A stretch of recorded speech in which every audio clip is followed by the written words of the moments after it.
Salam semua para tetua, jumpa lagi bersama Mimin, di channel Alurmu. Semoga para pendengar Alurmu selalu senantiasa dinaungi kebahagiaan, kesehatan, serta rejeki yang cukup.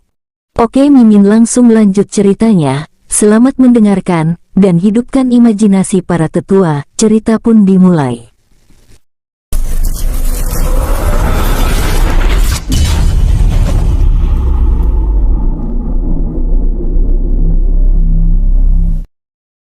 Aula kultivasi. Aura penindasan sangat dahsyat keluar dari dalam bejana langit, menghancurkan segel yang dibuat oleh Huo Zhaodao dan rombongannya. Sangat kuat, ucap Long Chen, yang terdorong hingga belasan meter. Pada saat mereka hendak menyegel bejana langit tersebut, tiba-tiba King Ruo muncul di tempat itu. Penguasa, ucap Huo Zhaodao dan rombongannya menyambut kedatangan King Ruo dengan hormat. King Ruo menganggukkan kepala dengan senyumnya yang ramah. Kalian semua beristirahatlah dan pulihkan diri, kita akan melanjutkan perjalanan, ucapnya dengan tenang. Tapi penguasa, ucap Mai Gui sambil menatap bejana langit yang sebelumnya melepaskan aura penindasan. Tenanglah, serahkan padaku, ucap King Ruo dengan tenang. Baik penguasa, lalu bergerak meninggalkan tempat itu. Setelah Mai Gui dan rombongannya pergi, King Ruo lalu mendekati bejana langit yang mengambang di udara itu dengan tenang. Setelah menyegel kawasan itu, King Ruo mengedarkan kekuatan jiwanya, lalu membuka tutup bejana tersebut. Secara perlahan cincin giok berwarna hijau terang menyala, keluar dari dalam bejana tersebut, serta terus-menerus melepaskan ledakan kekuatan yang berbeda. Setelah merasa yakin bahwa cincin itu benar-benar tenang, King Ruo lalu membuat kontrak darah dengan membuat segel mantra langit. Kekuatan darahnya memasuki cincin giok tersebut, lalu mulai terserap secara perlahan. 5 menit kemudian, tiba-tiba cincin giok hijau yang seperti menemukan tuannya itu bergerak menghampiri King Ruo dengan perlahan. Dengan tenang, King Ruo lalu mengarahkan jari telunjuk kanannya. Cincin giok hijau itu menyusuri jari telunjuknya hingga terpasang sempurna. Kekuatan yang begitu luar biasa mulai memasuki tubuhnya. Seperti gelombang air bah, kekuatan tersebut terus muncul, mengisi titik-titik meridian di tubuhnya serta memenuhi lautan dantiannya. 15 menit kemudian, King Ruo mulai merasakan kekuatan jiwanya terus meningkat, bahkan menggetarkan dunia jiwa. 5 menit kemudian, secara perlahan lingkaran kekuatan di dalam tubuhnya mulai terbentuk, tidak hanya satu tetapi terus membentuk lingkaran-lingkaran lainnya. Benar-benar kekuatan yang sangat mengerikan. Jika aku tidak memasukkan rumput emas penguat jiwa, mungkin jiwaku sudah hancur, batinnya. Tidak lama kemudian, tiba-tiba tubuhnya melepaskan ledakan aura semi-abadi tingkat 6 tahap puncak dan terus-menerus meningkat. Sosok Luo Feng, King Ling, King Yongjun dan Mai Gui dan rombongannya yang sebelumnya pergi ke Istana Naga Emas, kembali di tempat itu, menatap King Ruo yang sedang naik tingkat dengan takjub. Ibu, ucap King Yongjun berbicara pada King Ling dengan gembira. Tenanglah, jangan mengganggu konsentrasi ayahmu, ucap King Ling dengan lembut. Di hadapan mereka, King Ruo dengan tenang terus membiarkan kekuatan abadi cincin giok hijau penguasa agung itu meningkatkan kekuatannya. 15 menit kemudian, 15 lingkaran kekuatan dari tubuh King Ruo kini benar-benar telah terbentuk. Ledakan aura semi-abadi tingkat 9 tahap puncak mengedar dari tubuhnya. Jeder, jeder. Suara petir yang berderak-derak ekstrim muncul melepaskan gelombang ledakan yang sangat mengerikan, membuat mereka semua yang ada di tempat itu bergerak menjauh. Petir tanpa warna, ucap Luo Feng dengan mata berbinar-binar, yang hanya dapat mendengar suara ledakan dan melihat kilatan cahaya putih yang sesekali muncul. Di sisinya, Luo Jiaolai yang hanya pernah mendengar legenda kemunculan petir tanpa warna itu terdiam dengan mulut ternganga. King Ruo tiba-tiba bertransformasi menjadi Phoenix emas bermata biru dengan penampilan barunya. Di sekitar tubuhnya, secara perlahan mulai terbentuk armor petir hitam keemasan dengan 9 bola petir sebesar kepala orang dewasa yang bergerak mengitari tubuhnya. 9 petir angin, ucap Luo Feng. Di sisinya, Luo Jiaolai yang hanya pernah mendengar legenda kemunculan petir tanpa warna itu terdiam dengan mulut ternganga. Sus! King Ruo tiba-tiba bertransformasi menjadi Phoenix emas bermata biru dengan penampilan barunya.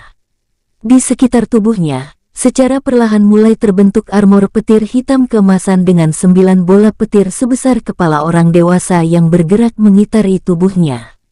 9 petir angin, ucap Luo Feng. Benar, itu adalah petir abadi yang dimiliki oleh leluhur Shen Guoshi King Feng Bao, ucap Long Chen dengan serius, membuat mereka semua terdiam takjub. 15 menit kemudian, tubuh King Ruo kembali seperti semula, bersamaan dengan tenangnya tempat itu. Selamat pada penguasa muda, ucap Long Chen dan rombongannya berlutut dengan hormat. Bangunlah, ucap King Ruo dengan ramah. Ayah selamat, ucap King Yong Jun dengan hormat. Kakak selamat, ucap King Ling dengan bahagia. Satu persatu mereka mengucapkan selamat pada King Ruo, hingga Luo Feng menghampirinya. Ruo selamat, ucapnya dengan gembira. Terima kasih ayah. Sebelumnya dalam proses peleburan cincin giok hijau, apa yang sebenarnya terjadi? Tanya Luo Feng dengan serius. King Ruo tersenyum kecut. Untuk mengantisipasi kenaikan tingkat yang ekstrim, aku mencampur rumput emas penguat jiwa, jawab King Ruo pelan. Sudah aku duga, karena prosesnya tidak akan mengerikan seperti itu, ucap Luo Feng pelan sambil menggelengkan kepalanya. Itu berarti ayah menggabungkan 8 kekuatan yang berbeda. Tanya King Yong Jun. King Ruo menganggukkan kepalanya. Jika ayah tidak melakukannya, kenaikan tingkat secara ekstrim ini akan menghancurkan jiwa ayah, ucap King Ruo yang dari awal sudah mengantisipasi hal itu. Namun dia juga tidak menduga reaksi kekuatan langit dan bumi yang ingin membunuhnya dan menghancurkan cincin giok hijau itu. Luo Feng dan semua orang yang ada di tempat itu mengangguk kepalanya, dan memahami tindakan King Ruo yang mengantisipasi hal tersebut sudah benar, namun mereka juga tidak menyangka jika reaksi kekuatan langit dan bumi yang begitu menentang hal itu terjadi. Setelah menjelaskan masalah tersebut panjang lebar, King Ruo lalu meminta mereka untuk kembali beristirahat. Satu persatu mereka lalu bergerak meninggalkan tempat itu, menyisakan sosok King Ling yang masih belum beranjak dari tempatnya. Kakak, selamat, ucapnya sekali lagi, sambil menghampiri King Ruo dan memeluknya dengan hangat. Ling terima kasih, ucap King Ruo sambil membalas pelukan itu dengan erat. Kini aku sudah tenang, karena selain sosok abadi, tidak ada yang dapat mencelakai kakak lagi, ucapnya dengan bangga. King Ruo menganggukkan kepalanya. Tinggal giliran Ling ucap King Ruo dengan lembut. Tenanglah, aku juga akan menyusul kakak, ucapnya dengan lembut. Setelah berbincang-bincang sejenak di tempat itu, King Ling lalu kembali ke Istana Emas. Setelah King Ling pergi, King Ruo yang masih belum beranjak pergi, mengitari pandangannya memeriksa kawasan aula kultivasi yang telah hancur tersebut tersenyum kecut. Benar-benar mengerikan, batinnya sambil menyimpan bejana langit ke dalam cincin penyimpanannya. Sus, tempat yang telah hancur porak-poranda itu kini mulai kembali pada bentuknya semula, bahkan aula kultivasi kini mulai terbangun kembali. 15 menit kemudian, akhirnya pekerjaan itu selesai. King Ruo yang akan melanjutkan perjalanannya menuju Gunung Langit Yin, lalu beristirahat di tempat itu untuk memperbaiki pondasi kultivasinya. Menjelang malam, King Ruo mengakhiri kultivasinya, lalu keluar dari dalam dunia jiwa. Sosoknya muncul di hadapan Hu Yanlan dan Long Yuwei yang sedang berbincang-bincang santai. Penguasa, ucap mereka dengan hormat. Kita akan melanjutkan perjalanan, ucap King Ruo menjelaskan rencananya sambil ingin meminjam lencana klan yang dimiliki oleh Hu Yanlan. Baik penguasa, sambil menyerahkan lencana klan dengan lambang harimau mata biru pada King Ruo. Terima kasih, ucap King Ruo sambil meminta mereka kembali ke dalam dunia jiwa. Baik penguasa, dengan sikap hormat, lalu memasuki gerbang dimensi dunia jiwa yang telah King Ruo buka untuk mereka. Setelah Hu Yanlan dan Long Yuwei kembali ke dalam dunia jiwa, King Ruo lalu keluar dari dalam ruangan itu. Tuan muda, ucap dua prajurit yang berjaga di depan pintu memberi hormat. Bangunlah, ucap King Ruo dengan ramah. Apakah tuan muda akan segera pergi? Tanya prajurit itu dengan hormat. Benar, jawab King Ruo dengan ramah, sambil meminta prajurit tersebut menyampaikan hal itu pada Yuan Ding dan Putri Yuan Liu. Baik tuan muda. Setelah berkata-kata, King Ruo lalu meninggalkan tempat itu, dan lenyap dari pandangan kedua prajurit tersebut. Ternyata tuan muda King Ruo cukup ramah. Benar, aku mengira dia adalah orang yang kejam. Aku juga mengira seperti itu, ternyata. Anggapan kita meleset jauh. Tersenyum bahagia. Saudara, mari kita memberi laporan, ucap prajurit tersebut lalu bergerak meninggalkan tempat itu. Di tempat lain, King Ruo terus bergerak meninggalkan kawasan istana terlarang tersebut. Sus. Sosoknya bergerak dari pohon ke pohon yang ada di kawasan istana itu dengan tenang, sambil memeriksa dan mengawasi setiap tempat yang dilewatinya. Sus, sosoknya dapat melewati semua segel terlarang yang terdapat di kawasan istana, hingga akhirnya benar-benar keluar dari tempat itu. Sosoknya tiba di pinggiran istana, lalu bergerak menuju gerbang kota. Dengan tenang King Ruo terus bergerak melangkahkan kakinya menuju gerbang timur kota Gulu.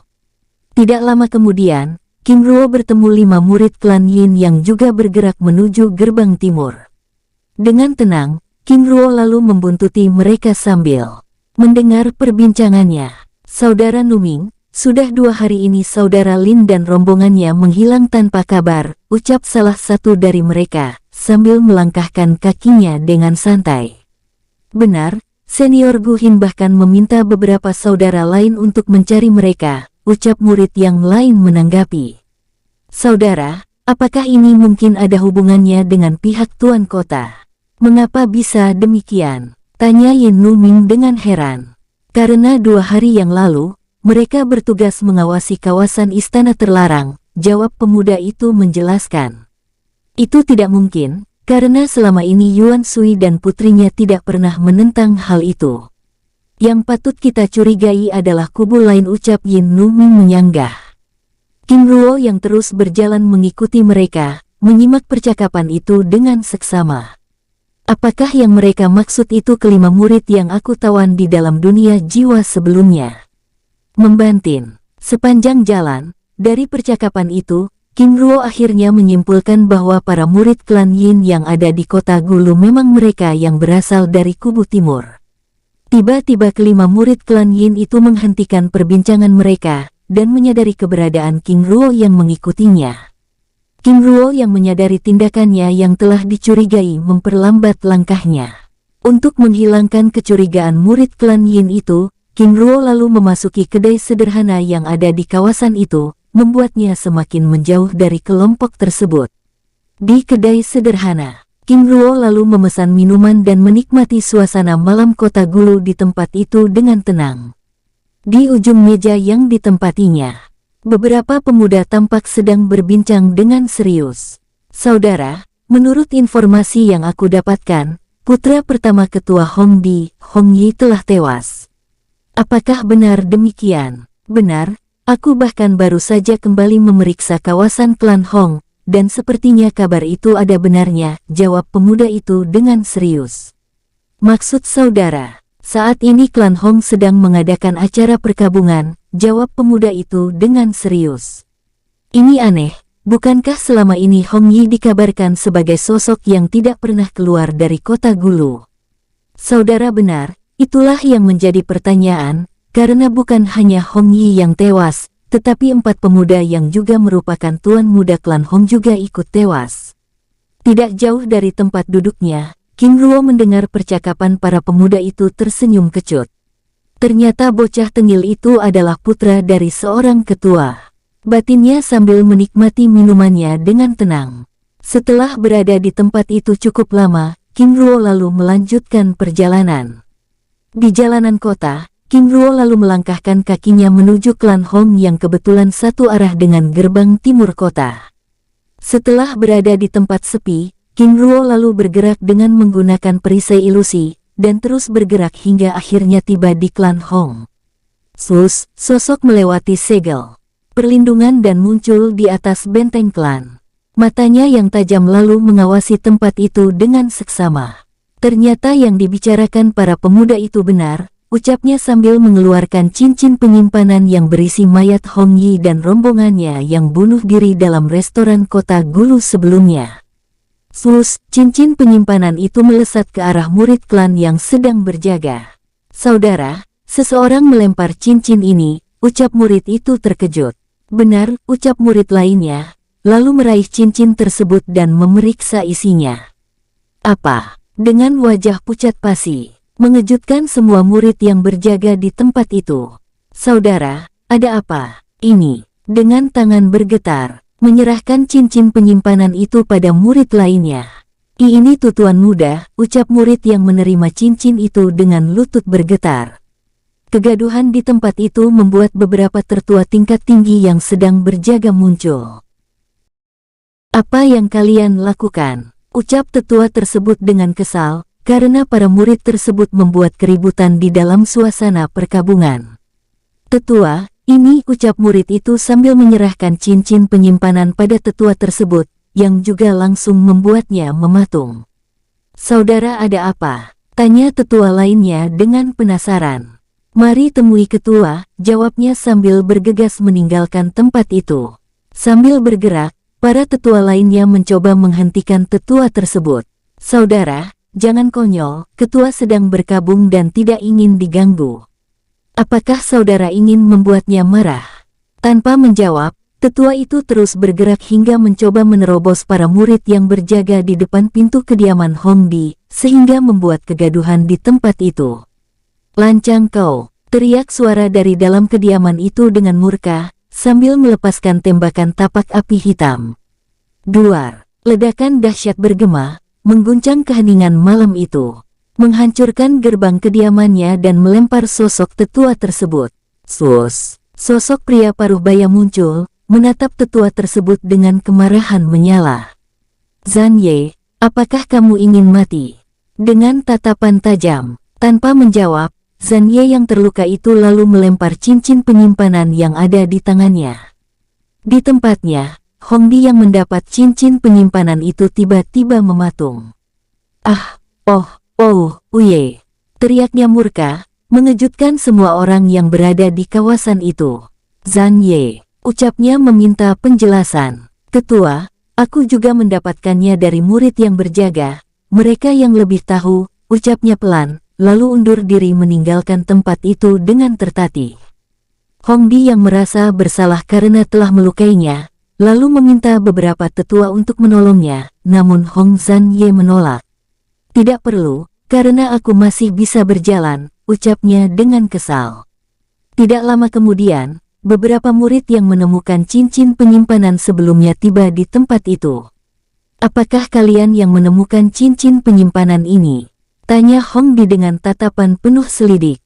Benar ketua, jawab murid tersebut, sambil menjelaskan kronologisnya dengan detail. Hong Di dan semua orang yang ada di tempat itu terdiam. Ketua, mungkin petunjuk lainnya ada di dalam cincin penyimpanan tersebut, ucap seorang tetua. Tetua benar, ucapnya sambil memeriksa cincin penyimpanan yang ada di tangannya. Satu persatu mayat yang telah tersegel itu keluar dari dalam cincin penyimpanan tersebut, hingga Hong Di menemukan lencana giok yang berisi pesan jiwa. Ketua, bagaimana? Tanya seorang tetua. Sosok yang mengantar mayat YR, ingin aku menemuinya di restoran timur kota. Jawab Hong Di pelan. Jika demikian, apa yang harus kita lakukan? Tanya seorang tetua. Aku akan segera menemuinya. Karena tubuh ini telah disegel, semayamkan di dalam kediamanku, ucapnya memberi perintah.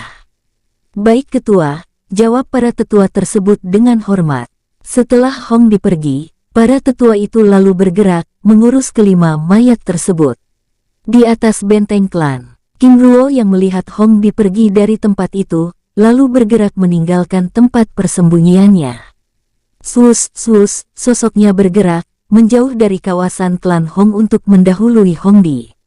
Dengan menggunakan mantra formasi ilusi, dan didukung oleh gelapnya malam, King Ruo terus bergerak melintasi setiap tempat dengan tenang, hingga akhirnya dapat melihat restoran yang dimaksud. Sosoknya muncul 100 meter dari restoran tersebut, lalu melangkahkan kakinya menuju restoran itu dengan santai. Tidak lama kemudian, King Ruo akhirnya tiba. "Tuan muda," ucap para pelayan menyambut kedatangannya dengan ramah. "Aku mau ke ruangan khusus," ucap King Ruo dengan santai. "Baik tuan muda. Satu lagi, jika Hong Di tiba di tempat ini arahkan untuk menemuiku." "Baik tuan muda." Setelah melakukan pembayaran, seorang pelayan lalu mengarahkan King Ruo menuju ruangan yang dimaksud. Di tempat lain, Hong Di terus bergerak meninggalkan kawasan klan Hong. Lalu bergerak menuju satu-satunya restoran mewah yang berada di kawasan gerbang timur kota. Siapa orang ini? Batinnya dengan rasa penasaran yang membuncah. Di tempat lain, King Ruo akhirnya tiba di dalam ruangan khusus restoran. "Silakan tuan muda," ucap pelayan tersebut dengan hormat. "Terima kasih," ucap King Ruo dengan ramah, lalu memasuki ruangan itu dengan santai. Setelah pelayan itu pergi, King Ruo lalu menyegel ruangan itu dengan mantra formasi tingkat tinggi. Di dalam ruangannya, sambil menunggu pesanannya dan Hong Di tiba, King Ruo memeriksa cincin penyimpanannya, memeriksa setiap pesan jiwa yang diterima, sambil mengabari Mao Tang dan Mao Lei menjelaskan rencananya pada ketua klan Hong tersebut. Tidak berselang lama, setelah dirinya selesai mengabari Mao Tang dan Mao Lei yang berjaga di kota Gulu itu, beberapa aura bergerak mendekati ruangannya. "Tuan muda, seseorang ingin bertemu dengan Anda," ucap pelayan yang berada di balik pintu itu berbicara dengan hormat. "Silakan masuk," ucap King Ruo dengan ramah. Tidak lama kemudian pintu ruangan terbuka, menampilkan sosok pria paruh baya yang memasuki ruangan, menatap King Ruo dengan heran. "Tuan muda, apakah Anda?" ucapnya ragu. King Ruo menganggukkan kepalanya dengan tenang. "Ketua, duduklah," ucapnya dengan ramah. Tidak lama kemudian seorang pelayan memasuki ruangan sambil membawakan makanan dan minuman. "Tuan muda," ucapnya meminta izin menata makan dan minuman itu dengan hormat. "Silakan," ucap King Ruo dengan ramah. Tidak lama kemudian, setelah selesai menata makanan di atas meja, para pelayan itu lalu meninggalkan ruangan tersebut. Dengan tenang King Ruo lalu meraih minuman yang ada di atas meja dan menuangkannya pada gelas yang tersedia. "Ketua," ucapnya dengan hormat sambil memberikan minuman tersebut. "Terima kasih tuan muda," sambil meraih minuman yang diberikan padanya, lalu menyesap minuman itu dengan tenang. "Ketua, aku King Ruo," ucapnya memperkenalkan diri. Hong Di yang mendengar itu hampir menyemburkan minuman dari mulutnya. "Apakah maksudmu Shen Guo Shi King?" Sambil menjaga jarak. "Benar," jawab King Ruo dengan jujur, membuat Hong Di yang sebelumnya tampak ramah kini mulai menunjukkan sikapnya tidak bersahabat. King Ruo tersenyum santai. "Aku tidak tahu apa yang telah dilakukan oleh leluhurku di kawasan ini, sehingga kalian begitu membenci keturunannya. Jika tahu seperti ini, lebih baik aku hancurkan saja jasad itu," ucapnya pelan membuat Hong Di menjadi salah tingkah dan merasa bersalah. Tiba-tiba tempat itu menjadi hening. "Ketua, aku menemukan mereka bunuh diri di hadapan orang-orang klan Yin, jadi silakan pergi," ucap King Ruo memecah keheningan itu. Hong Di yang masih tampak kebingungan karena sikapnya, masih terdiam dan belum bergeming. "Karena Anda tidak mau pergi, maka aku yang pergi," ucap King Ruo sambil beranjak dari tempat duduknya, lalu meninggalkan ruangan itu. 1 menit berlalu, namun Hong Di masih belum bergerak dari tempatnya, hingga suara pelayan yang sedang berbicara di luar ruangan itu mengejutkannya. "Tuan muda," ucapnya memanggil King Ruo yang telah meninggalkan tempat itu. Dengan perasaan bersalah, Hong Di lalu meninggalkan ruangan untuk menyusul King Ruo. Di sepanjang lorong ruangan, Hong Di terus menanyakan keberadaan King Ruo pada para pelayan yang ada, namun satupun dari mereka tidak ada yang melihatnya. Membuatnya semakin bersalah. "Hais, mengapa aku menjadi orang yang tidak tahu diri?" batinnya sambil terus bergerak. Tidak lama kemudian, Hong Di akhirnya tiba di pintu masuk restoran. "Pelayan, apakah kalian melihat tuan muda yang memesan ruangan nomor 9 sebelumnya? Sambil menjelaskan ciri-ciri King Ruo dengan detail. Apakah maksud ketua, tuan muda tampan dengan jubah putih sederhana? Benar, jawab Hong Bi. Oh, tuan muda itu sudah pergi, ucap pelayan itu dengan hormat, membuat Hong Bi hanya bisa mendesah panjang. Terima kasih pelayan, ucapnya lalu meninggalkan restoran tersebut. Mencarinya juga tidak mungkin. Setidaknya aku sudah tahu dalang dari kematian YR, batinnya dengan perasaan yang tidak menentu sambil terus melangkahkan kakinya. 200 meter dari gerbang restoran. Di tempat persembunyiannya, King Ruo berdiri ditemani Mao Tang dan Mao Lei melihat kemunculan ketua klan Hong tersebut. Penguasa, Hong Bi, ucap Mao Lei, menunjukkan sosok paruh baya yang terlihat sedang tergesa-gesa tersebut. Baik, sesuai dengan rencana kita, temui dia dan buat dia menjadi sekutu Yuan Sui, ucap King Ruo. Baik penguasa, kami mengerti, ucap Mao Tang dengan hormat. Baik, aku akan melanjutkan perjalanan, ucap King Ruo. Baik penguasa, mohon untuk tetap berhati-hati, ucap Mao Lei dengan hormat.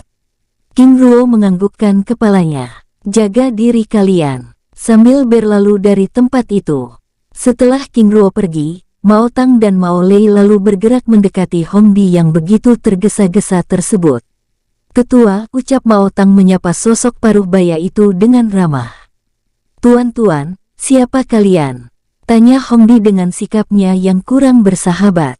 Mao Tang dan Mao Lei lalu menunjukkan lencana emas klan Yuan. Ketua, kami diminta oleh Yang Mulia untuk melindungi setiap ketua pilar kota Gulu, ucap Mao Tang menjelaskan, membuat Hong Bi terdiam. Mengapa bisa demikian? Tanya Hong Bi yang kini mulai ramah. Ketua, keselamatan para pemimpin klan adalah hal yang utama, terlebih lagi klan Yin yang semakin berani, jadi Yang Mulia melakukan tindakan pencegahan ini dengan rahasia. Mohon ketua untuk tidak salah paham, ucapnya Mao Lei dengan hormat. Hong Bi yang merasa sangat dirugikan oleh klan Yin dengan kematian Hong Ye menganggukkan kepalanya. Terima kasih tuan, jika demikian mari ikut ke klan, aku akan menunjukkan sesuatu, ucapnya dengan serius. Baik ketua, ucap Mao Tang dengan hormat, lalu mengikuti sosok itu dengan tenang. Saudara, sepertinya rencana penguasa berhasil, ucap Mao Tang berbicara pada Mao Lei melalui telepati. Sepertinya demikian, ucap Mao Lei dengan gembira. Di tempat lain, King Ruo akhirnya tiba di gerbang timur, lalu berbaris bersama para pengunjung lainnya yang akan meninggalkan kota itu. Pada saat menunggu pemeriksaan dari prajurit yang berjaga, King Ruo menerima pesan jiwa dari Mao Tang yang menjelaskan bahwa rencana mereka menarik kekuatan klan Hong untuk mendukung Yuan Sui telah berhasil.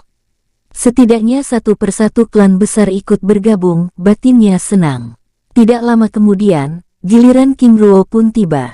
Tuan muda, ucap prajurit memanggil King Ruo untuk memasuki tempat pemeriksaan dengan ramah. Baik tuan, ucap King Ruo sambil menunjukkan lencana klan Hu yang dia gunakan. Sen Hu, ternyata perjalanan tuan muda cukup jauh, ucap prajurit itu dengan ramah. Aku rasa itu tidak benar. Jauh itu jika aku pergi ke wilayah barat, ucap King Ruo yang menggunakan lencana klan milik Huyan Lan tersebut berbincang-bincang ramah. Silakan tuan muda, ucap prajurit tersebut, mempersilahkan King Ruo dengan hormat. Baik tuan, terima kasih, ucap King Ruo dengan hormat, lalu bergerak meninggalkan tempat itu. 1 kilometer dari gerbang kota, King Ruo lalu mengubah tampilannya dengan sosok Yin Gan sambil mempercepat pergerakannya. Sus, sosoknya lenyap dalam kegelapan malam, melesat ke arah gunung langit Yin dengan cepat. Di tempat lain, 5 murid klan Yin yang King Ruo ikuti di kota sebelumnya, berjaga di sebuah bukit kecil yang berada 25 km dari kota Gulu.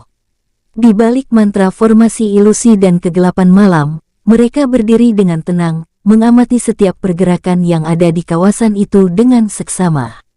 Lebih nyaman saat berjaga di kota Gulu, sedangkan di tempat ini, apa yang kita dapatkan, ucap seorang murid menggerutu. Jika tidak suka, sampaikan saja pada senior secara langsung, jangan mengomel di belakang, ucap murid lainnya menyela dengan kesal. Pada saat sedang berbincang-bincang, tiba-tiba mereka melihat sosok King Ruo melintasi kawasan itu. Saudara, lihat, menunjuk ke arah King Ruo yang bergerak melintasi tempat persembunyiannya. Kejar dia, ucap pemimpin kelompok sambil bergerak menyusul King Ruo dengan kecepatan puncaknya. Di depan kelima pemuda tersebut, King Ruo yang tidak mengetahui keberadaan kelima murid klan Yin yang bersembunyi di balik perisai ilusi itu, terus bergerak dengan tenang. Tidak lama kemudian saat memasuki kawasan terlarang sejauh 11 km, King Ruo tiba-tiba merasakan 3 kelompok aura dari arah yang berbeda, bergerak ke arahnya. Apakah ada yang melihat kedatanganku? Batinnya heran sambil terus bergerak, dari 3 arah yang berbeda. Sus. Ketiga kelompok tersebut terus bergerak, mencoba untuk menghentikan King Ruo. Berhenti kau, suara lantang dari belakangnya memberi perintah, namun tidak digubris oleh King Ruo, membuat pemimpin kelompok tersebut begitu marah. Bajingan, teriaknya kesal sambil melepaskan tebasan pedang ke arah King Ruo yang berada di depannya. Slas, kilatan cahaya tebasan pedang tersebut melesat. Duar, tebasan pedang itu mengenai ruang hampa. Dari arah yang berbeda, 2 kelompok lainnya juga langsung melepaskan serangannya. Sus, tombak pera kehitaman yang melepaskan cahaya putih melesat ke arah King Ruo. Sus. King Ruo bergerak zigzag, menghindari serangan itu. Duar. Ledakan dahsyat bergema saat kedua tombak dari 2 arah yang berlawanan tersebut beradu. Melihat King Ruo yang mampu menghindari serangannya, membuat kelompok tersebut semakin kesal. Bajingan itu benar-benar menantang kita. Panggil tetua, ucap pemimpin kelompok memberi perintah. Dalam waktu singkat, puluhan kelompok lainnya yang terdiri dari 5 murid terus berdatangan, membuat formasi serangan dengan mengepung pergerakan King Ruo. Sus. King Ruo bergerak menghindari setiap serangan yang dilepaskan padanya, tanpa melakukan serangan balasan. Duar, ledakan dahsyat itu terus bergema melepaskan percikan cahaya yang menerangi kawasan gelap tersebut. Dalam waktu singkat muncul 5 sosok semi-abadi tingkat 9 bersama 10 semi-abadi tingkat 8, yang langsung memasuki lingkaran formasi serangan. Sus, kelima sosok itu bergerak sambil melepaskan serangan tapak hitam keemasan. Senior ini aku, ucap King Ruo sambil melepaskan aura semi-abadi tingkat 5 milik Yin Gan, serta menunjukkan lencana klan yang dimilikinya. Walaupun demikian serangan tapak itu tetap bergerak padanya. Duar, ledakan maha dahsyat itu mengguncang kawasan hutan tersebut. Junior Yin Gan, apa yang kamu? Teriak sosok semi-abadi tingkat 9 tahap puncak sambil bergerak menghampiri King Ruo dengan kesal. King Ruo yang menyamar dengan tampilan Yin Gan itu tersenyum santai. Senior, ucapnya menyapa kelima sosok paruh baya itu dengan hormat. Apa yang kamu lakukan? Ucap salah satu dari mereka dengan wajah kesal. Senior, aku memang sengaja melakukannya, jawab King Ruo tersenyum santai. Kamu, ucap tetua yang lain yang kesal dan ingin menghajar King Ruo. Tetua, jika aku tidak melakukannya, bagaimana aku tahu kekuatan dan kesiapan pasukan kita, ucap King Ruo dengan tenang, membuat kelima sosok paruh baya itu menghentikan tindakannya. Kamu benar, ucap sosok itu menganggukkan kepalanya. King Ruo yang memang ingin menguji tingkat penjagaan di kawasan itu tersenyum kecut, yang tidak menyangka bahwa kawasan itu benar-benar dijaga dengan ketat. Yin Gan, lalu di mana yang lain? Tanya tetua yang ingin menghajarnya tersebut. King Ruo menggelengkan kepalanya. Semua pasukan yang ada di perbatasan utara tidak ada yang tersisa. Jika pun ada, mungkin tidak akan bisa kembali, jawab King Ruo dengan wajah sedih. Mengapa bisa demikian? Senior, berurusan dengan kekaisaran langit bukanlah hal yang mudah. Terlebih lagi kekuatan pasukan mata langit dan telinga bumi yang mengintai di setiap tempat, jawab King Ruo dengan pelan. Kelima pria paruh baya tersebut menganggukkan kepalanya. Senior, berkaitan dengan tindakanku sebelumnya, sebenarnya ada hal penting yang ingin segera aku sampaikan, ucap King Ruo dengan serius. Oh, apa itu? Tanya seorang tetua dengan serius. Klan Si, jawab King Ruo. Ada apa dengan klan Si? Tanya tetua itu dengan santai.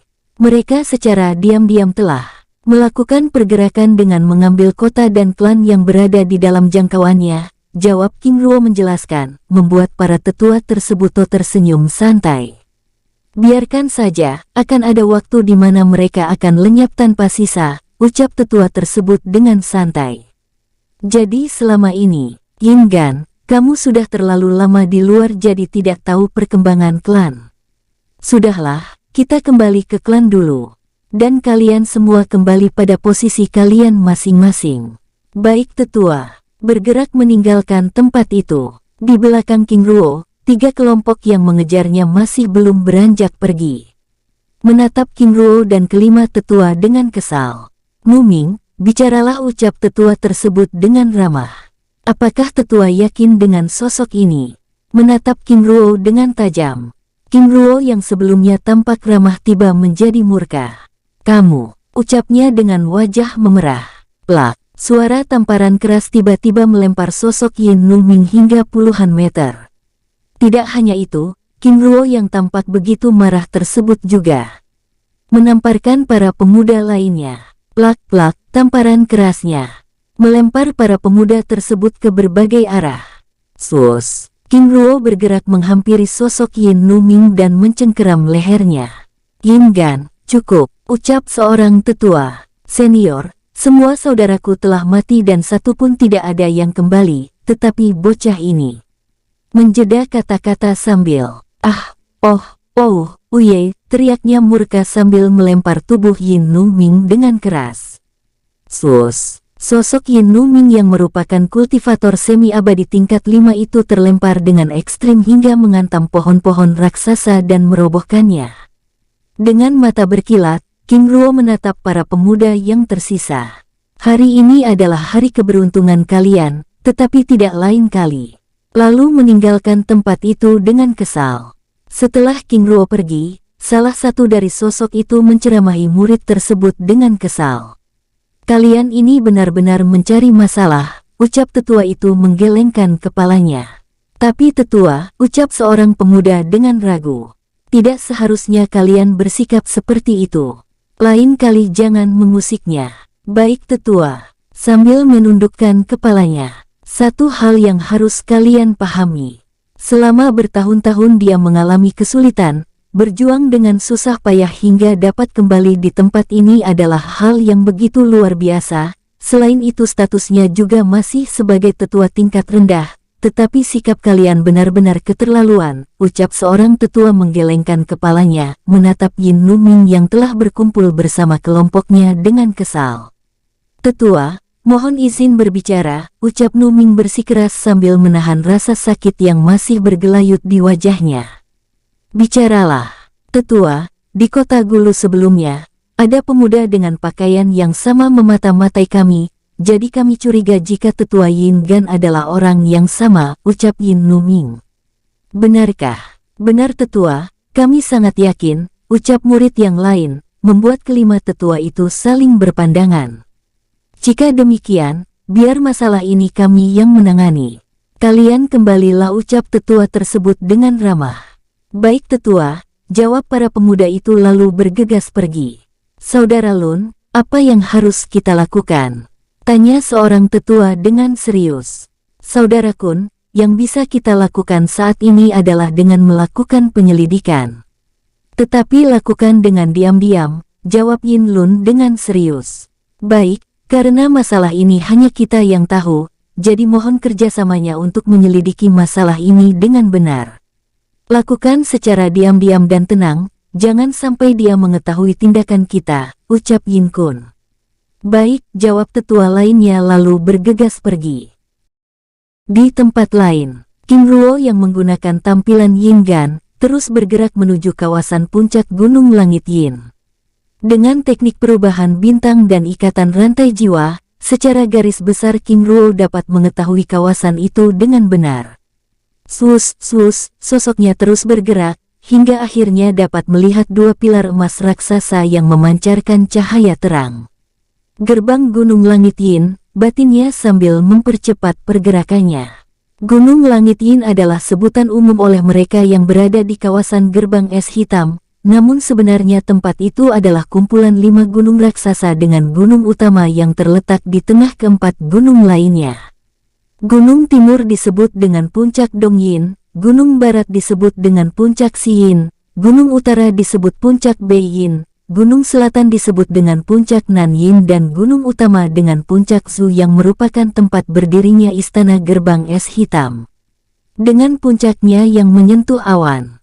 Setiap gunung memiliki tugasnya masing-masing, gunung timur sebagai tempat pelatihan dan pengembangan kekuatan fisik, gunung barat sebagai tempat pelatihan dan pengembangan senjata, gunung utara sebagai tempat pelatihan dan pengembangan sumber daya.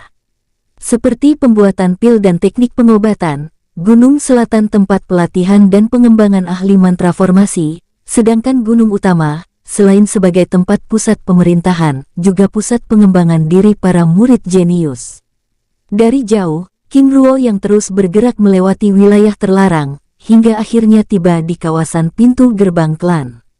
Sosoknya lalu turun dari langit dengan perlahan. Tempat ini benar-benar dingin, batinnya. Di atas langit, tidak lama setelah King Ruo tiba, Yin Kun, Yin Lun dan rombongannya juga tiba di tempat itu, tetapi mereka tidak langsung turun, melainkan berhenti di tempatnya, mengawasi King Ruo yang menghampiri murid klan yang berjaga dengan seksama. Halaman gerbang raksasa. King Ruo lalu melangkahkan kakinya, menghampiri para murid yang berjaga. Kemunculan sosoknya yang hampir tidak dikenali oleh murid baru yang kebetulan berjaga di tempat itu, membuat sosoknya langsung dicurigai. "Saudara, siapa Anda sebenarnya?" tanya pemimpin pasukan itu dengan ramah. "Aku Yin Gan," jawabnya sambil menunjukkan lencana klan yang dimilikinya. "Yin Gan," ucap pemimpin kelompok itu dengan heran. "Istana Puncak Timur, kediaman pasukan tombak hitam," ucapnya menjelaskan tempat tinggalnya. "Saudara, itu adalah nama pasukan tangan kanan tetua Xie yang telah dibubarkan," ucap seorang murid yang berada di belakang pemimpin kelompok itu dengan serius, membuat King Ruo begitu terkejut. "Apa yang terjadi?" tanya King Ruo dengan penasaran. "Sebaiknya senior pergi ke puncak Dongyin untuk segera melapor," ucap sosok itu dengan hormat. "Senior, aku ini seorang tetua," ucap King Ruo diliputi rasa penasaran yang luar biasa. "Tetua, status Anda telah dicabut. Sekarang hanya ada senior dan junior. Untuk lebih jelasnya, silakan senior melapor terlebih dahulu," ucap murid itu dengan hormat. King Ruo yang tidak ingin berlama-lama di tempat itu menganggukkan kepalanya. "Baik," ucapnya sambil menangkupkan tangannya dengan hormat. "Senior Yin Gan, silakan," ucap pemimpin pasukan sambil meminta murid yang berjaga membuka pintu gerbang emas tersebut. "Terima kasih," ucap King Ruo sambil melepaskan kekuatan darah Yin Gan yang dimilikinya, lalu memasuki gerbang emas itu dengan tenang di atas langit gerbang klan. "Apa pendapat saudara Kun mengenai hal ini?" tanya Yin Lun, sambil menatap King Ruo yang memasuki gerbang emas tersebut dengan tenang. "Sejauh ini tidak ada tindakan yang mencurigakan. Bahkan kekuatan darahnya juga menunjukkan orang yang sama," jawab Yin Kun. "Aku rasa juga seperti itu," ucap Yin Lu lalu bergerak memasuki gerbang emas. Di tempat lain, King Ruo yang telah melewati gerbang emas itu, terus bergerak menuju Gunung Timur. Matanya yang tajam mengawasi setiap tempat yang dilewati dengan seksama. Benar-benar tempat yang sangat menakutkan. Batinnya saat merasakan aura yang membuatnya tidak nyaman, selain itu rasa dingin yang menusuk tulang benar-benar membuatnya merasa asing di tempat itu. Aura di tempat ini begitu berbeda di luar gunung. Batinnya, pada saat terus bergerak, tiba-tiba King Ruo dikejutkan dengan aura gelap yang begitu mengerikan yang sesekali muncul dari puncak gunung utama. Sus, sosoknya terus bergerak, hingga akhirnya tiba di puncak Gunung Timur. Sus, sosoknya langsung dihadang oleh beberapa murid yang berjaga. Senior Yin Gan, seorang pemuda menyambut kedatangannya dengan wajah gembira. "Saudara, kamu," ucap King Ruo, mencoba mencari ingatan Yin Gan mengenai sosok tersebut. Senior, ini aku Fanmu, ucapnya. Memperkenalkan diri sambil memeluk King Ruo dengan hangat. King Ruo yang akhirnya dapat menemukan ingatan Yin Gan mengenai sosok itu akhirnya tersenyum lega. Junior Fanmu, tingkat kultivasimu membuatku hampir lupa dan merasa malu, ucap King Ruo yang masih menunjukkan kekuatan Yin Gan yang masih berada di tingkat 5. Tapi aku kalah pengalaman, ucap Yin Fanmu merendah.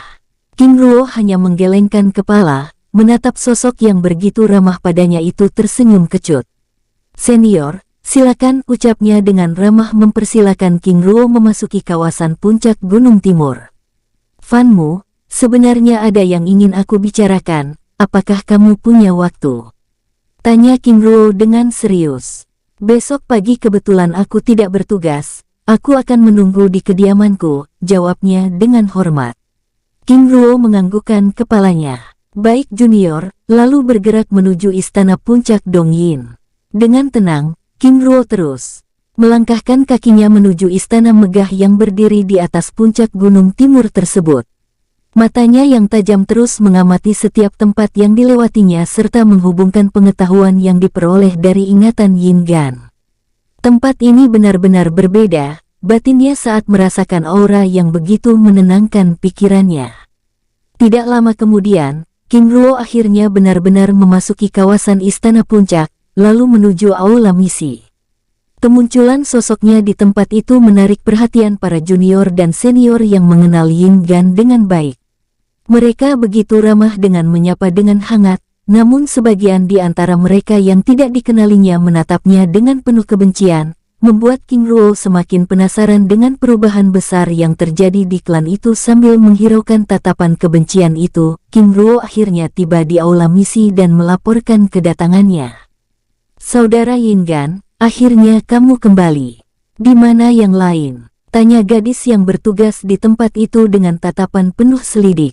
King Ruo tersenyum kecut sambil menggelengkan kepalanya.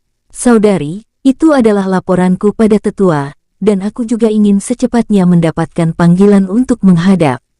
Jawabnya dengan ramah. Gadis petugas itu mendesah panjang.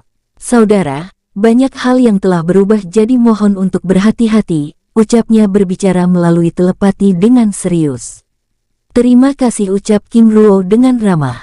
Saudara, kediaman pasukan tombak hitam telah dihancurkan. Sambil menunggu murid pekerja menyiapkan tempat tinggal baru, saudara bisa beristirahat di kediamanku. Sambil memberikan lencana kayu dengan ukiran tinta emas. Saudari Rongyu, ini, ucap King Ruo dengan ragu. Saudara, hanya ini yang dapat aku lakukan. Beristirahat, ucapnya dengan serius sambil memberikan gulungan informasi yang berisi peta dan aturan baru di puncak Dongyin itu.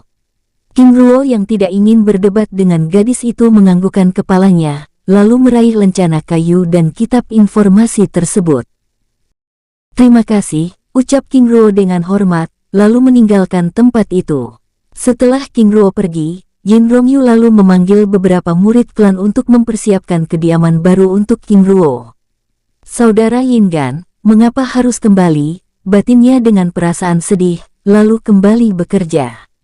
Di tempat lain, King Ruo yang mendapat lencana kayu dari Yin Rongyu terus bergerak meninggalkan aula misi dengan rasa penasaran yang begitu luar biasa.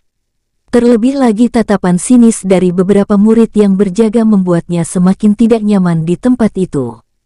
Setelah melewati lorong panjang, King Ruo akhirnya keluar dari kawasan aula misi. Namun pada saat dirinya akan meninggalkan tempat itu, tiba-tiba dua murid klan yang tidak dikenalinya memanggil. Senior Yin Gan, ucapnya dengan hormat sambil meminta King Ruo menunggu. King Ruo yang benar-benar tidak mengenali murid tersebut mengerutkan keningnya. Junior, ada apa? Tanya King Ruo dengan ramah. Senior, kami mendapatkan perintah dari Senior Rongyu untuk mengantarkan Anda ke tempat kediamannya, ucap murid itu dengan ramah. King Ruo yang memang tidak memiliki pilihan menganggukkan kepalanya. Baik, ucapnya dengan ramah, lalu mengikuti kedua murid itu. Di atas langit puncak Dongyin, di balik perisai ilusi, Yin Kun dan Yin Lun terus mengawasi pergerakan King Ruo dengan tenang. Sejauh ini belum ada tanda-tanda yang mencurigakan, kebingungannya jelas, karena banyak hal yang telah berubah selama kepergiannya, ucap Yin Lun. Saudara benar, kembali setelah pergi dalam waktu yang cukup lama, memang membuat situasinya sedikit canggung. Ucap Yin Lun menanggapi sambil terus mengawasi King Ruo yang tampak diam dengan seksama. Di halaman aula misi, King Ruo terus berjalan, mengikuti kedua murid yang membawanya menuju kediaman Yin Rongyu dengan tenang. Sambil mengikuti kedua murid itu, King Ruo juga mengamati setiap tempat yang dilewatinya dengan seksama. Banyak hal telah berubah, ucap King Ruo pelan sambil menggelengkan kepalanya. Benar senior, ucap salah satu murid itu menanggapi. Senior akan memiliki banyak waktu, jadi senior dapat mempelajari situasinya, ucap murid lainnya berbicara. King Ruo menganggukkan kepalanya. Setelah keluar dari kawasan aula misi, kedua murid itu lalu membawa King Ruo bergerak menuju kawasan timur gunung. Senior, untuk kediaman para murid, kini telah dibagi menjadi 4 tempat. Pertama murid luar mereka semua ditempatkan di bawah lereng gunung, lalu murid dalam mereka ditempatkan pada kawasan yang lebih tinggi dari murid luar, namun kedua tingkatan itu tidak memiliki akses di kawasan puncak ini sama sekali. Lalu murid elit, termasuk kita-kita ini mendapat tempat di kawasan timur gunung, dan murid inti dari para tetua ditempatkan di kawasan barat, ucap murid itu menjelaskan. Ini sangat aneh, ucap King Ruo pelan. Maksud senior, tanya murid itu dengan tenang. Tempat ini tidak ubahnya seperti sekte, jawab King Ruo. Benar, ucap murid itu menanggapi. King Ruo yang sebenarnya begitu penasaran dengan hal tersebut hanya bisa menganggukkan kepala. Terlebih lagi status Yin Gan yang sebelumnya adalah tetua tingkat rendah, kini telah menjadi pasukan elit. Tidak lama kemudian mereka akhirnya memasuki kawasan kediaman para murid elit. Sangat luas, ucap King Ruo. Benar senior, ini karena semua pasukan elit digabung dalam satu tempat. Di sebelah kanan adalah kediaman para murid laki-laki, lalu di sebelah kiri kediaman murid perempuan, ucap murid itu menjelaskan. Tempat ini benar-benar berubah, ucap King Ruo sambil menyimak penjelasan kedua murid tersebut sambil menghubungkannya dengan pengetahuan Yin Gan. Sambil berbincang-bincang santai, mereka akhirnya tiba di sebuah gerbang yang ditandai dengan tulisan emas. Senior, kita telah tiba. Ini adalah kediaman senior Rongyu, ucap murid itu mempersilakan King Ruo dengan hormat. Terima kasih, ucap King Ruo dengan hormat sambil menatap lambang klan berupa trisula es hitam berlatar warna emas yang ada di pintu gerbang kediaman tersebut. Melihat King Ruo yang tampak bingung, murid itu lalu menjelaskan arti lambang tersebut. Senior, pasukan elit dibagi dalam 3 tingkatan. Mulai dari yang tertinggi, murid elit emas, murid elit perak dan murid elit perunggu. Setiap murid elit tidak boleh memasuki kediaman murid lainnya tanpa izin dan aturannya jelas. Jika terjadi pelanggaran, maka hukumannya adalah kehilangan 1 tingkatan kultivasi, ucap murid itu menjelaskan. Baik, aku mengerti. Lalu bagaimana dengan junior Fanmu, apakah kalian mengenal mereka? Saudara Fanmu berada di tingkat murid emas, kediamannya ada di kawasan kanan, dan ditandai dengan gerbang yang ditulis dengan namanya, jawab murid itu dengan ramah. Baik, ucap King Ruo. Senior, jika demikian kami pergi, ucap kedua murid itu dengan hormat. Baik, maaf telah merepotkan, ucap King Ruo sambil memberikan cincin penyimpanan yang berisi masing-masing 3 botol arak rumput kristal. Senior ini, dengan wajah ragu, aku tidak memiliki barang berharga. Setidaknya ini dapat menemani kalian yang sedang berjaga, ucap King Ruo dengan ramah. Terima kasih senior, sambil meraih cincin tersebut dan menyimpannya. Setelah kedua murid itu pergi, King Ruo lalu membuka gerbang kediaman Yin Rongyu, lalu memasukinya dengan tenang. Di halaman kediaman mewah itu, King Ruo lalu duduk di kursi taman sambil meregangkan tubuhnya. Walaupun telah mendapat izin untuk tinggal di tempat itu namun tanpa kehadiran pemiliknya membuatnya merasa tidak nyaman. Sebuah klan yang kini menjadi sekte, benar-benar perubahan yang luar biasa, batinnya sambil memeriksa tempat itu. Pada saat dirinya hendak memeriksa gulungan informasi yang diberikan oleh Yin Rongyu, tiba-tiba King Ruo menyadari kehadiran dua aura yang sedang mengawasinya. Ternyata ada yang mengawasi pergerakanku, batinnya. Setelah berpikir cukup lama, King Ruo lalu mengambil sikap duduk dan berkultivasi di tempat itu dengan tenang di atas langit. Yin Kun dan Yin Lun yang mengawasi pergerakan King Ruo hanya bisa menggelengkan kepalanya. Saudara lihat, dia bahkan masih menjaga sikapnya, ucap Yin Kun. Saudara benar, jika dia murid lain, mungkin dia sudah memasuki ruangan itu, ucap Yin Lun menanggapi. Hingga menjelang pagi, King Ruo masih tidak bergeming dari tempatnya, membuat Yin Kun dan Yin Lun mulai bosan. Saudara, apakah kita akan tetap mengawasinya? Tanya Yin Kun. Sebaiknya tugas ini kita serahkan pada murid kita saja, jawab Yin Lun. Saudara benar, karena tidak mungkin kita terus-menerus mengawasinya, ucap Yin Kun, lalu memanggil muridnya. Tidak lama berselang, muncul dua sosok di tempat itu. Guru, ucapnya menyapa Yin Kun dan Yin Lun dengan hormat. Sumubai, Ding Dugong, awasi Yin Gan. Jika ada sesuatu hal yang mencurigakan, segera kabari kami, ucap Yin Kun. Baik guru, ucap Sumubai dan Ding Dugong dengan hormat. Setelah memberi arahan kepada kedua muridnya, Yin Kun dan Yin Lun lalu bergerak meninggalkan tempat itu. Saudara, mengapa guru meminta kita mengawasi senior Yin Gan? Tanya Ding Dugong dengan penasaran. Saudara, aku juga tidak tahu, jawab Sumubai sambil mengawasi King Ruo dengan seksama. Halaman kediaman Yin Rongyu. Tanpa terasa, waktu berlalu begitu cepat. Pada saat hari benar-benar telah terang, King Ruo yang sedang berkultivasi di tempat itu dikejutkan dengan kedatangan Yin Rongyu. Gadis cantik itu menatap King Ruo dengan heran. Apa yang saudara lakukan? Apakah? Ucapnya ragu menatap King Ruo dengan tatapan kecewa. King Ruo yang memahami maksud Yin Rongyu tersenyum santai. Saudari, aku menyukai tempat seperti ini. Selain udaranya yang menyenangkan, aku juga merasa lebih nyaman ketika berada di ruang terbuka, jawab King Ruo menjelaskan. Yin Rongyu yang mencoba memahami penjelasan King Ruo menganggukkan kepalanya.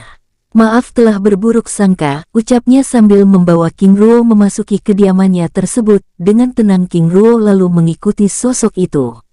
Saudara Yin Gan, di tempat ini masih ada dua kamar kosong lainnya, jadi silakan saudara tempati. Ucapnya menjelaskan tempat itu sambil membawa King Ruo menuju ruangannya. Tidak lama kemudian mereka akhirnya tiba di kamar yang dimaksud. Saudara silakan beristirahat, aku akan menyiapkan makan, ucapnya. Mempersilakan King Ruo menempati ruangan yang sangat terawat tersebut. Terima kasih saudari, maaf telah merepotkan, ucap King Ruo merendahkan suaranya. Saudara, jangan terlalu sungkan. Tenanglah. Aku juga merasa tidak direpotkan, ucapnya dengan senyumnya yang tulus. Terima kasih saudari, dengan sikap hormat. Baiklah, aku pergi dulu, ucapnya dengan hormat lalu meninggalkan tempat itu. Setelah Yin Rongyu pergi, King Ruo lalu memasuki ruangannya. Di dalam kamar, King Ruo lalu menyegel ruangan itu dengan mantra formasi perlindungan tingkat tinggi. Setelah memastikan bahwa tempat itu benar-benar telah tersegel, King Ruo lalu mengeluarkan Hu Yanlan dan Long Chen dari dalam dunia jiwa. Sus, sosok mereka berdua muncul di hadapan King Ruo. Penguasa, ucap mereka berdua menyapa King Ruo dengan hormat. Hu Yanlan, Long Chen, saat ini kita sudah berada di dalam kawasan Gunung Langit Yin. Tepatnya puncak Dongyin, ucap King Ruo menjelaskan tempat itu dengan detail, sambil mengembalikan lencana giok putih milik Hu Yanlan. Hu Yanlan dan Long Chen yang mendengar penjelasan King Ruo, tampak begitu terkagum-kagum. Ternyata tidak sesulit yang dibayangkan, ucap Hu Yanlan dengan takjub.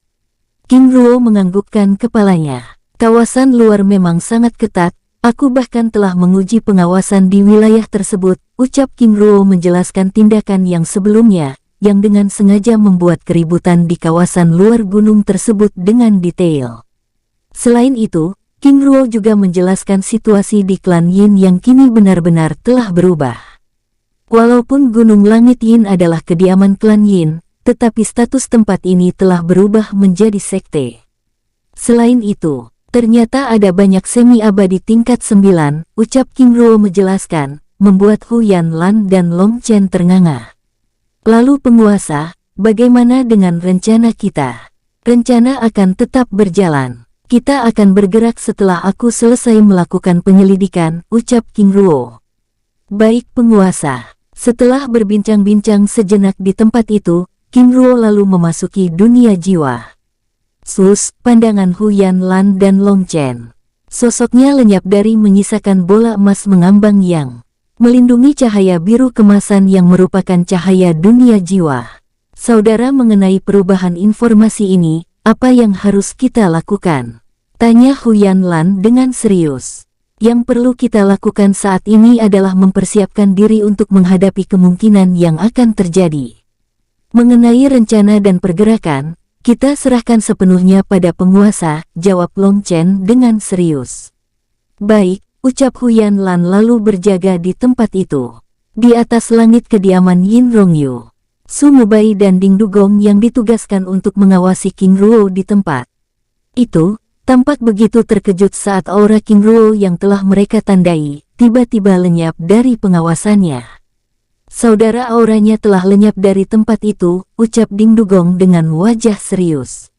Aku juga merasakan hal yang sama. Saudara, mengenai hal ini apakah kita juga akan melaporkannya pada guru? Tanya Su Mubai. Aku juga bingung, tapi untuk memastikannya kita tunggu saja dulu, jawab Ding Dugong. Baik, ucap Su Mubai dengan serius. Di dalam dunia jiwa, sosok King Ruo muncul di Istana Emas. Kakak, ucap King Ling menyambut kedatangannya dengan hangat. Ling ucapnya menghampiri King Ling dan memeluknya dengan erat. Apakah kita sudah di Gunung Langit Yin? Tanya King Ling sambil melepas pelukannya, menatap King Ruo dengan penasaran. King Ruo menganggukkan kepalanya lalu menceritakan dirinya. Mulai saat memasuki kawasan Gunung Langit Yin, tindakannya yang menguji kekuatan klan Yin serta perubahan yang terjadi di klan itu, hingga dirinya berada di puncak Dong Yin. King Ling menganggukkan kepalanya. Berhati-hatilah, ucapnya dengan lembut. King Ruo menganggukkan kepalanya. Tenanglah, ucapnya dengan lembut, sambil memohon izin untuk mengganti pakaiannya. Baik, ucap King Ling dengan lembut sambil menatap kepergian King Ruo ke kamar mandi dengan senyumnya yang manis. Di dunia luar, Yin Rongyu yang sedang menyiapkan makanan dikejutkan dengan kedatangan seorang tetua yang dikawal oleh 2 murid elit. Tetua Dalu, ucap Yin Rongyu menyambut kedatangan sosok itu dengan hormat. Rongyu, kami telah menerima laporanmu. Dan tujuan kedatangan kami adalah untuk memanggil Yin Gan untuk menghadap wakil pemimpin puncak, ucap tetua tersebut menjelaskan tujuan kedatangannya. Tapi tetua, saudara Yin Gan sedang beristirahat, jawab Rongyu yang menjelaskan situasi King Ruo yang sepanjang malam berada di luar kediamannya. Jika demikian, kami tunggu 2 jam lagi. Mohon sampaikan padanya, ucap tetua itu dengan ramah. Baik tetua, terima kasih, ucap Rongyu dengan hormat. Setelah menyampaikan tujuan kedatangannya, tetua tersebut lalu meninggalkan tempat itu. Setelah tetua itu pergi, Yin Rongyu lalu menemui King Ruo yang berada di dalam kamarnya. Di dunia jiwa, King Ruo yang telah selesai membersihkan diri dan mengganti pakaiannya menemui King Ling yang sedang mengasuh King Lian An. Pada saat dirinya hendak berbincang-bincang santai, tiba-tiba Hu Yanlan yang sedang berjaga di dunia luar melaporkan bahwa seseorang sedang mendekati ruangannya. Ling seseorang sedang mendekati kamar ini, ucapnya sambil mengecup kening King Ling dan kening King Lian An dengan lembut. Kakak, berhati-hatilah, ucapnya dengan lembut. Tenanglah, dengan kekuatanku saat ini, semuanya menjadi sedikit lebih mudah, ucapnya dengan lembut. Setelah berpamitan, King Ruo lalu meninggalkan tempat itu. Sosoknya muncul di dalam kamarnya. Penguasa, ucap Hu Yanlan dan Long Chen dengan hormat. Baik, jawab King Ruo sambil meminta mereka kembali ke dalam dunia jiwa. Tidak lama berselang setelah Hu Yanlan dan Long Chen kembali ke dalam dunia jiwa, Yin Rongyu tiba di depan pintu kamarnya. Saudara, Ucapnya memanggil King Ruo dengan hormat. Ya, ucap King Ruo sambil membuka pintu kamarnya. Saudara, maaf mengganggu. Baru saja tetua Dalu datang, meminta saudara untuk menemui pemimpin puncak 2 jam lagi. Ucapnya. Baik, jawab King Ruo dengan hormat. Baik, kebetulan makanan telah siap, ucapnya. Baik, jawab King Ruo lalu keluar dari ruangannya, mengikuti sosok ramah tersebut dengan tenang. Tidak lama kemudian, mereka akhirnya tiba di ruang makan, membuat King Ruo terkagum-kagum. Saudara, apakah ada yang salah? Tanya Yin Rongyu dengan heran. Makanan ini banyak sekali, jawab King Ruo. Yin Rongyu tersenyum tipis. Aku sudah yakin saudara Yin Gan sudah lama tidak melihat hal ini, ucapnya sambil mempersilakan King Ruo menempati kursi yang tersedia. Saudara, silahkan, ucapnya. Mempersilakan King Ruo dengan ramah. Saudari, terima kasih. Sambil meraih makanan itu dan mulai menikmatinya. Ini benar-benar nikmat, ucap King Ruo, membuat Yin Rongyu terkekeh kecil. Jika demikian silakan dinikmati, ucapnya dengan penuh kehangatan. Sambil menikmati makanan itu, King Ruo lalu mengeluarkan arak rumput kristal yang diracik dengan buah abadi. Saudari, sambil memberikannya pada Yin Rongyu. Saudara, arak apa ini? Coba saja, jawab King Ruo sambil menikmati makanannya. Dengan tenang, Yin Rongyu lalu menuangkan minuman itu pada gelasnya dan menyesapnya dengan perlahan. Saudara, ini nikmat sekali, ucapnya dengan wajah serius, mengejutkan King Ruo yang sedang mengunyah makanannya. Saudari, aku secara tidak sengaja menemukannya di sebuah restoran mewah yang berada di kawasan perbatasan utara, ucap King Ruo sambil menikmati makanannya dengan berbincang-bincang santai. Di atas langit kediaman Yin Rongyu, Ding Dugong dan Su Mubai yang sebelumnya kehilangan aura King Ruo, kini merasakan kehadirannya kembali. Hal ini terlihat begitu sederhana, tetapi sulit untuk dijelaskan, ucap Su Mubai. Benar, kemampuannya yang menghilangkan jejaknya benar-benar luar biasa, ucap Ding Dugong dengan serius. Di dalam kediaman Yin Rongyu, King Ruo dan Yin Rongyu yang telah selesai menikmati makanannya, lalu melanjutkan perbincangan santai mereka di ruang tamu. Saudara, banyak hal telah berubah. Klan kini telah menjadi sekte rahasia, dan itu semua setelah Pangeran Zuo menjadi abadi, ucap Yin Rongyu, membuat King Ruo hampir menyemburkan minuman dari mulutnya. Zuo, bocah itu, berbicara melalui telepati. Benar, kami bahkan tidak tahu bagaimana dia melakukannya, ucap Yin Rongyu dengan serius. Lalu bagaimana dengan Tetua Xie? Yin Rongyu menggelengkan kepalanya. Tetua saat ini ada di dalam penjara terlarang es hitam. Tidak hanya Tetua Xie, tetapi banyak tetua lainnya yang juga dimasukkan ke dalam penjara, jawabnya dengan sedih. King Ruo terdiam, menatap gadis cantik itu dengan serius. Selain Pangeran Zuo, siapa lagi yang telah menjadi abadi? Pemimpin Kubu Selatan, Pangeran Bei, jawab Yin Rongyu lirih. Lalu bagaimana dengan Ketua Kuan? Ketua Kuan tetap menjabat sebagai seorang ketua, tetapi itu hanya formalitas saja, karena yang berkuasa di Gunung Langit Yin saat ini adalah Pangeran Zuo di Kubu Timur dan Pangeran Bei di Kubu Selatan. Adapun Kubu Barat bergabung dengan Kubu Selatan, dan Kubu Utara bergabung dengan Kubu Timur. Tapi bagaimana bisa Tetua Jue bisa bergabung dengan Kubu Timur? Tanya King Ruo dengan heran. Dialah yang menghasut Pangeran Zuo untuk menangkap Tetua Xie, jawab Yin Rongyu dengan bibir bergetar. King Ruo menganggukkan kepalanya. Aku mengerti, ternyata tatapan kebencian para murid padaku sebelumnya karena alasan itu, lalu bagaimana dengan saudari bisa bebas sedangkan? Menjeda, kata-katanya. Yin Rongyu yang memahami maksud King Ruo menganggukkan kepalanya. Saudara, aku tidak memiliki pilihan selain mengaku setia kepada Pangeran Zuo, ucapnya lirih. Bersambung, sampai ketemu di episode selanjutnya. Semoga kalian semua selalu terhibur, dan terima kasih.